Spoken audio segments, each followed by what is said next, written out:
yataqda sərhədlər olmalıdır, yoxsa bespredel seks yaşayaq? Harda düzdür, harda dayanmaq lazımdır və hansı dərinliklərə gedə bilərik? Bu sualları oğlanlar da verir, qızlar da. Поэтому hər iki tərəfə çalışaram bu videoda cavab vermək. Sərhədlər niyə görə əmələ gəlir? Çünki biz düşünürük ki, bizi qarşı tərəf qəbul etməz. Bizim istəklərimizlə, fantaziyalarımızla və tələbatlarımızla. Ən çox tələbatlar olur kişilərdə. Çünki onlar baxır pornoya və ora baxıb fantaziyaları oyanır və istəyirlər nəsə. Burada olacaq bir açıqlama. Bir çox qızlar eksperimentlərə və fantaziyalara düşündüklərindən daha açıqdılar. Nədir ki, özlərini necə aparırlar? Bu o demək deyil ki, artistlər, bu sadəcə müəyyən tabular var. Biz qızları böyüdürlər sərhədli, qapalı və deyirlər ki, biz necəsə olmalıyıq ki, kişi bizi seçsin, bizimlə olmaq istəsin, bizim haqqımızda necəsə düşünsün və bilmirəm, bizimlə ailə həyatı qursun. Buna görə də beynimizdə var o fikir ki, mən filan cürə olmalıyam ki, kişi mənim haqqımda pis düşünməsin. Və buna görə xanımların vaginizm, istəksizlik, hansısa digər ginekoloji, psixoloji problemlər əmələ gəlir. Çünki birdən kişi mənim haqqımda nəsə düşünər və burada artıq fərqli reaksiyalar baş verir. Kişilər isə öz tərəfində çəkinirlər, düşünürlər ki, qadın məni başa düşməz, qəbul etməz. Əsas da bu, əgər mənim həyat yoldaşımdır, ona ümumiyyətlə bunları demək olmaz. Və bir də ki, düşünürlər hər iki tərəf birdən adiləşər və s. Mən seksolog kimi belə cavab verə bilərəm. İlk növbədə hər kəs üçün sərhədlər ona uyğundur. Yəni, kiminsə üçün ümumiyyətlə bütün eksperimentlər, hansısa yeniliklər, fərqli yataq, swingerlik, ya da ki, qrup seks, bu normal şeylərdir. Ya da ki, marağı çəkir və istəyir bunu sınamaq. Kimsə isə adi miniyet ya da ki, anal seks qəbul etmir. Çünki bu ona görə yox ki, olmaz, birdən mənim haqqımda düşünər. Çünki kimsə iyrənir, kiminsə sağlamlıq problemləri var, ya da ki, öz sağlamlığını düşünür. Misal üçün, anal seks sağlamlıq üçün o qədər də müsbət təsir etmir. Və buna görə də ona bu qəbul olunmazdı.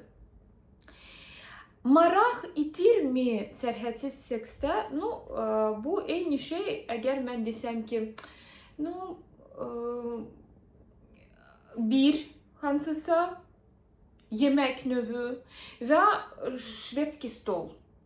Şvedski stol və biz düşünərik ki, yox, birdən mən şvedski stoldan bezərəm. Bəli, əlbəttə ki, nə vaxtsa biz bezirik, amma bizə nə daha xoşdur? Nə verdilər, onu da ye, ya da ki, gəzmək, baxmaq, seçmək və öz dadına uyğun nəsə tapmaq. Çox güman ki, əlbəttə ki, ikincisi. Buna görə də kim düşünür ki, birdən bu adiləşər, ya da ki, maraqsızlaşar, sərhədlər əgər yoxdursa, deməli, bunun ucu bucağı da yoxdur və hər zaman yenilik axtarmaq olar. Əsas odur ki, hər iki tərəfə bu uyğun olsun. Buna görə də hər bir münasibətdə, ünsiyyətdə dialoq çox önəmlidir. Və bilirsiniz, kim düşünür ki, birdən məni qəbul etməzlər, ya da ki, mənə pis baxarlar və s. Bax, sən bir insanla seçirsən yol getmək. Fərqi yoxdur, bu evlilik yoludur, yoxsa bu müvəqqəti bir yoldur. Əsas odur ki, yəni sən yol getməyə seçirsən. Və nə qədər sən onunla açıq olsan, o qədər də bu insana da daha rahat olar öz seçimini etmək ki, mən bu insanla davam etmək istəyirəm ya yox. Çünki sen ona açılışanda insan belki anında kabul etmir ama sonra düşünebilir ki okey, belki sınamaq olar, belki ben de araştırabilirim bu hakta. Ve burada artık karşıdaki insanın içi başlayır açılmağa. Çünkü biz birbirimizin vasitəmizlə özümüzü daha yaxşı tanımağa bacarırıq. Yani hansısa olur situasiya, sen baxırsan bu insana ya da ki kiminsə düşüncələr eşitdin və sonra özündə də analiz apara bilirsən ki, bəs mənə bu uyğundur yoxsa yox. Və yataq da bura daxildir. Sen açılışdın, dedin ki, mənə falan şey maraqlıdır. Maksimum nə ola bilər? İnsan deyəcək ki, yox, mən istəmirəm. Əgər o sənə gülürsə, əgər o səni lağa qoyursa, əgər o səni əzirsə, ya da ki, sənin haqqında pis fikirləşir ya nəsə, bu o deməkdir ki, ümumiyyətlə sən bu insanla heç bu yolu getməməliydin. Qızlar kim qorxur ki, birdən adiləşərim, birdən mənim haqqımda nəsə düşünər. Sizə tövsiyəm odur ki, ümumiyyətlə bütün cütlüklərə tövsiyəm odur ki, yeniliyi münasibətə, əsas da yatağa yavaş-yavaş gətirin. Yəni damcı-damcı imkan verin ki, sizin psixikanız da bunu qəbul edə bilsin, bunu həzm edə bilsin. Mən bir çox cütlüklər tanıyıram, kimlər mənə müraciət ediblər. Swingerlikdən sonra, qrup seksdən sonra harda həzm edə bilməyiblər bunu. Çünki münasibət oldu, orada başqa insanlar, başqa insanların davranışları, sən öz partnyorunu görürsən başqa bir mühitdə və görürsən o necə orada hərəkətlər edir, necə özünü ifadə edir və sənin üçün nəsə təəccüblü ola bilər, sənin üçün nəsə xoşa gəlməyə bilər və onlarda da belə olub və sonra münasibətdə yaranıb müəyyən problemlər. Buna görə də çox önəmlidir öncədən anlamaq, başa düşmək niyə görə sən bunları istəyirsən və buna sizə seksolog köməklik edə bilər. Niyə görə sizə lazımdır bu tip yenilik, niyə görə sizin meyliniz buna çəkir. Əgər bu sadəcə maraqdır, əgər bu sadəcə bir oyundur və siz ikiniz də tam bəlkə birinci pornoya baxdınız, sonra bəlkə bir nəfər çağırdınız özünüzə qrup üçün, sonra artıq 2 nəfər və baxdınız necədir bu, necə siz reaksiya verirsiniz. Çox önəmlidir vaxt vermək həzm üçün. Digər hansısa pozalar, minyet, kunilingus, oğlanlar bilirəm bir çox utanırlar ya da ki qəbul edə bilmirlər. Artıq bu yatağın ayrılmaz bir hissəsidir. Və necə adidir qadın kişiyə minnət eləyir və əgər qadınlar çəkinirsə, o mənim haqqımda nəsə düşünər ya da ki, yoldaşım istəmir ya da ki, sevgilim istəmir ki, mən bunu edim. O istəyir ki, sən bunu edəsən, sadəcə sənə ya qıymır ya da ki, onun öz hansısa tabuları var və s. Yəni yavaş-yavaş, öpə-öpə aşağı düşmək, toxunmaq, sonra yavaş-yavaş başlamaq, nəsə etmək. Bu bəlkə anında o sənə deyər, yox, lazım deyil, eləmə, yəni nəsə, amma əlbəttə ki, hamı bunu sevir və istəyir. Yenidən cəhd etməklə sən bu sərhədi aranızda götürə bilərsən və inanın ki, nə vaxt münasibətdə sərhəd, o həmin sərhədlər cinsi münasibətdə götürüləndə ümumi münasibət də daha xoş olur, daha anlayışlı olur. Yəni insan bir-birinə artıq açılışa bilirlər. Bizdə yenə də bu çox böyük bir problemdir ki, emosional olaraq biz bir-birimizlə o qədər də açıq deyilik. Çünki sonra başlayırlar bir-birinin başına vurmaq, istifadə etmək bu sözlərdən. Halbuki cütlük maksimum nə qədər emosional açıq olsa bir-birinə qarşı və bir-birinin mənimsəməz bu hissləri, bu emosiyaları və əksinə düşünər necə biz bunları ötə bilərik və bir-birimizə necə köməklik edə bilərik, bu münasibəti daha da xoş edər və möhkəm. Поэтому o cinsi münasibətdə gedən bütün ünsiyyət, bütün dialoqlar, bütün qarşılıqlı təmas o çox yaxşı sonra oturur ümumi münasibətə və ümumi münasibəti daha da yaxşılaşdırır. Ən önəmlisi, heç bir tərəf özünü məcbur etməməlidir nəyəsə. İnkişaf üçün açıq olmaq başqa şeydir və sınamaq, partnyoruna xoş hisslər yaşatmaq İstəmək təbii bir istəkdir. Amma əgər görürsən ki, sənə uyğun, bu uyğun deyil, çox önəmlidir bu haqda danışmaq, bunu bildirmək, iradsız, yəni ki, günahlandırmadan bildirmək və özünü anlamaq çalışmaq. Niyə görə bu məndə belə reaksiya verir? Bəlkə doğrudan da sən istəmirsən, bu sənə uyğun deyil.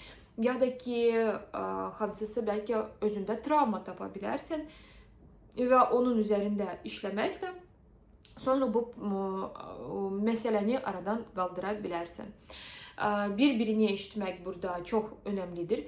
Bir-birini məcbur etməmək və bilirəm ki, qızlar özlərini bəzən məcbur edirlər, çünki yox, istəyirəm bu kişi mənimlə olsun, amma sonra özləri orqazmda hiss etmirlər, özləri həzz almırlar ya da ki, diksinirlər özlərindən. Bu da çox təhlükəlidir, çünki həmin an insanda başlayır beyin və bədən əlaqəsi itir, yəni sən bunu məcburən edirsən, amma sonra öz bədəninə fokuslana bilmirsən, nə hiss etdiyini anlaya bilmirsən və bu tək yataqda olmur. Bu sonra adi həyatında da olur. Bu heç də xoşa gələn deyil. Sonra müəyyən psixoloji pozğunluqlara gətirib çıxarır və içkiyə meyillilik salır. Çünki artıq istəyirsən içmək ki, bu proses keçsin və mən heç nə hiss etməyim, heç nə bilməyim. Partnyorla İnsan nə qədər açıq olsa, o qədər də yaxşıdır. Çünki yalnız bu halda siz özünüzə aid olanı tapa bilərsiniz. Misal, sənə lazımdır bu cürə, sənin partnyoruna başqa cürə. Və sən ona açılışırsan və o da sənə deyir ki, və siz anlayırsınız ki, sizdə bu mövzu tutmur. Bu o deməkdir ki, siz bir-birinizi buraxa bilərsiniz və özünüzə aid olanları tapa bilərsiniz. Əks halda bu olacaq zülüm, bir-birini məcbur etmək ya da ki, insan özü-özünü məcbur edir. Çünki axı mən bu insanı sevirəm və ona xoş bir hiss yaşatmaq istəyirəm. Dialoq çox önəmlidir. Bir-biri ilə açıq olmaq çox önəmlidir. İki insan bir-biri üçün dünyanı yaşada bilər. Bir-biri üçün super fərqli ola bilər. Kimlər deyir, hər gün kebab yemək olmaz. Heç kim hər gün kebab deyil. Biz fərqliyik, biz fərqli olmağa bizim təbiətimizdir. Biz fərqli reaksiyalar veririk, biz fərqli hiss edirik və bu çox və çox önəmlidir. Bunun sayəsində bizim fərqli nastroyeniyamız olanda, fərqli yanaşmamız olanda və s. daha maraqlı olur. Поэтому heç kəs eyni hər gün ola bilməz. Məncə, mən bu suala cavab verdim. Yəni, nə qədər çox biz bir-birimizlə açıq olsaq, o qədər də biz bir-birimizə yaxın ola bilərik. Şərt deyil ki, hər bir şeyi biz sınayaq. Bir çox şeyləri biz sadəcə ikimiz birlikdə pornoya baxıb, bunları sanki yaşaya bilərik, sanki dada bilərik və ehtiyac yoxdur gedib qrup seks yaşamaq ya da ki, BDSM seks yaşamaq və s. Yenə də çox və çox önəmlidir anlamaq, qarşıdakı partnyor hara qədər getməyə ona xoşdur və yavaş-yavaş açılış, yavaş-yavaş öz hisslərini bildir, öz ehtiyaclarını bildir. O da biraz həzm eləsin, sonra baxın necə açılışır artıq kontakt zamanı ve kontakt zamanı yine de adım adım sonra göreceğiz ki уже вот mənə bu belə uyğun idi və belə də ola bilər. Çox önəmlidir burada belki ya stop sözler ya da ki önemlidir burada həmin o çərçivələr hara qədər siz gedirsiz. Yani sərhədlər olmamalıdır, amma yenə də əvvəl-axır o çərçivə olmalıdır. Hara qədər siz gedə bilərsiniz və hara qədər sizə xoşdur və qəbul olunandır. Вот так, sevin, sevişin. Bu çok güzeldi.